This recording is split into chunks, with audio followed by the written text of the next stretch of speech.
Assalamualaikum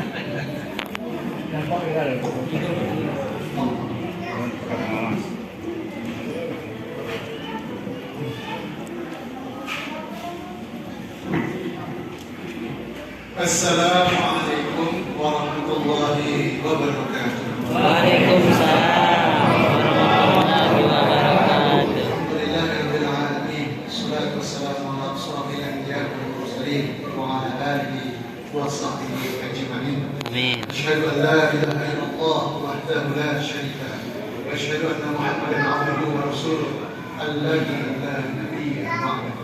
Allahumma shalli ala sayyidina Muhammad wa ala ali sayyidina Muhammad. Qala Allah Ta'ala fi kitabihil karim. A'udzu billahi minasyaitonir rajim. Bismillahirrahmanirrahim. Ya ayyuhalladzina amanu kutiba 'alaikumus shiyam kama kutiba 'alal ladzina min qablikum la'allakum tattaqun.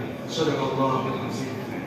Alhamdulillah, puji dan syukur kehadirat Allah Subhanahu wa Ta'ala yang mengizinkan kita bertemu kembali di malam yang dimuliakan Allah ini. Kemarin hujan ya Bu, Pak? Ya. Hujan deras. Hari ini giliran Ustaz diredakanlah hujan.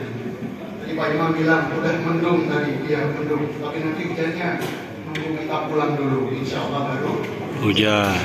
Alhamdulillah, kita dikasih nikmat sehat, kita dikasih nikmat iman, kita dikasih nikmat kesempatan sehingga berkumpul di masjid ini guna menjalankan sunnah tarawih dan sholat wajib isya berjamaah. Ini nikmat yang besar yang patut kita syukuri. Sebab banyak di luar sana ibu bapak yang ingin berkumpul di masjid tapi terhalang karena kesempatan sibuk. Ada yang ingin ke masjid tidak bisa karena sakit. Dan banyak di luar yang belum mendapatkan hidayah sehingga tidak terpanggil di dalam masjid, ke dalam masjid ini. Jadi ini nikmat yang besar bagi kita semua. Alhamdulillahirabbil alamin. Salawat serta salam semoga senantiasa disampaikan kepada junjungan kita Nabi besar Nabi Muhammad sallallahu alaihi wasallam. Allahumma shalli ala sayyidina Muhammad wa ala ali sayyidina Muhammad. Mudah-mudahan kita yang terus menggawangkan sholawat, yang membasahi lisan kita dengan sholawat kepada Nabi akan diakui oleh Nabi sebagai umatnya. Nikmat yang besar selain nikmat dunia adalah nikmat akhirat yang kekal. Dan alangkah baiknya nikmat akhirat yang kekal itu kita raih dengan pengakuan Rasul bahwa kita adalah umatnya. Luar biasa. Nah, yang kami hormati Bapak Ketua Badan Kemakmuran Masjid, betul Pak? Sebutannya Imam BKM, Imam Khotib yang hadir, Ustazah yang hadir, tokoh agama kalau ada, tokoh kelontong kalau ada juga. Salam hormat, salam ukhuwah dari kami. Nama kami Hari. Tadi disebut Bobby, akhirnya jadi. Karena kayaknya dia nggak setuju. Ustaz Hari ya, karena di sini dikenal Ustaz Hari. Ya Pak. Dan seperti biasa, dalam beberapa kesempatan kita punya 4 kesempatan Bapak Ibu untuk kultum ya. Minggu pertama, minggu kedua, minggu ketiga, minggu keempat. Tahun lalu masih ingat? Kami berdiri di sini juga membawakan kultum tematik. Ada al-umuru bimaqasidiha, al-masyaqqatu tajri at-taysir, sampai ke al-adab muhakkamah. Ada 4 materi. Sama untuk Ramadan kali ini, insya Allah kita akan juga mengkaji kultumnya sifatnya tematik tentang hak perlindungan, hak asasi umat Islam. Ada 5 hak asasi umat Islam. Yang pertama hifzuddin, menjaga agama. Ada hifzun nafs, menjaga nyawa. Ada hifzul aql, menjaga akal pikiran. Ada hifzun nasl, menjaga kehormatan dan keturunan. Dan ada hifzul mal, menjaga harta. Nah insya Allah nanti kelima ini akan kita buka secara bertahap setiap Selasa malam insya Allah. Nah untuk hari ini kita akan mulai kultum yang pertama dulu. hifzuddin dan Ramadan.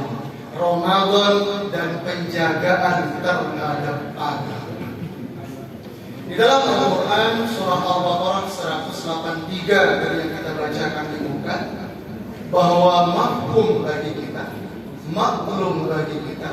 puasa itu ditujukan kepada orang yang beriman.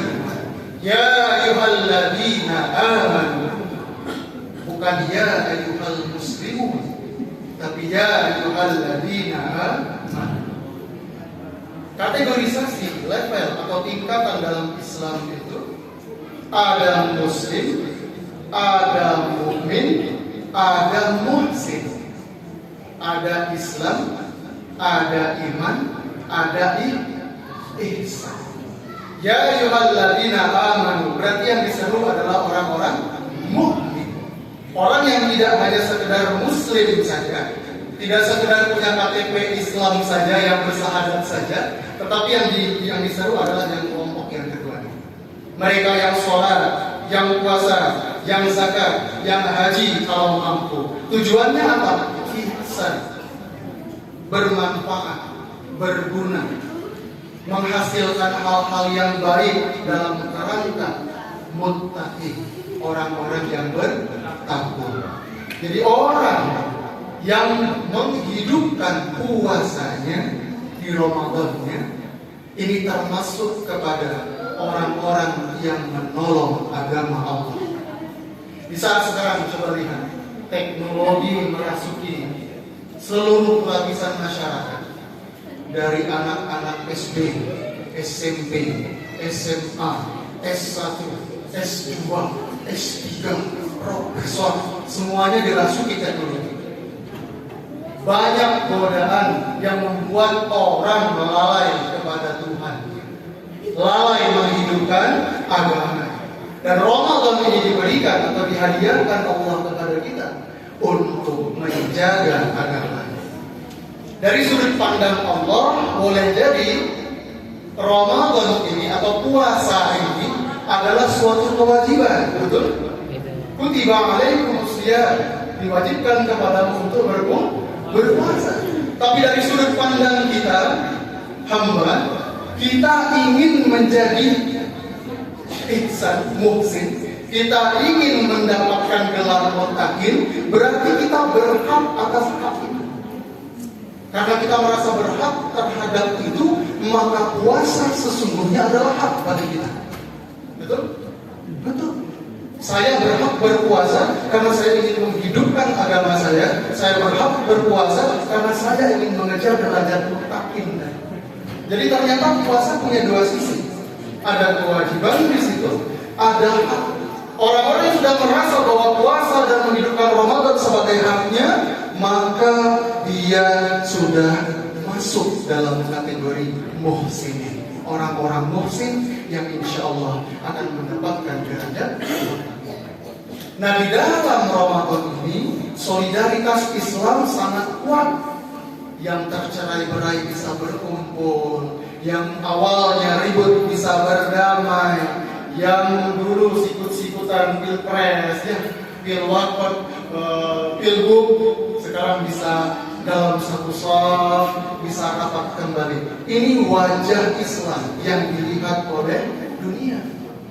Selama ini persepsi dunia terhadap Islam, Islam itu radikalis, Islam itu cintanya kekerasan, Islam itu tidak toleran dan sebagainya. Nah, dengan Ramadan ini yang dilaksanakan dengan ikhlas akan menata ulang pandangan dunia terhadap wajah Islam.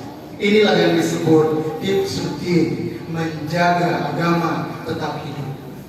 Dulu Nabi Isa alaihissalam pernah bertanya kepada umatnya, siapa yang akan menjadi penolong agama Allah?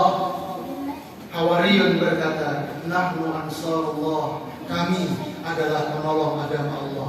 Mudah-mudahan di era Jababiro seperti sekarang ini, kita-kita yang masih menghidupkan malam Ramadan, yang masih berpuasa, yang masih qiyamul lail, yang masih tilawah Al-Quran, tercatat sebagai penolong agama Allah di era globalisasi sekarang ini. Amin ya rabbal alamin. Insya Allah minggu depan kita sambung hifzun nafs, kaitan Ramadan dengan menjaga jiwa. Itu saja dari kami. Atas keterbatasan mohon maaf. Terima kasih atas perhatian. Insya Allah ketemu minggu depan. Wabillahi taufiq wal hidayah. Assalamualaikum warahmatullahi wabarakatuh. Waalaikumsalam.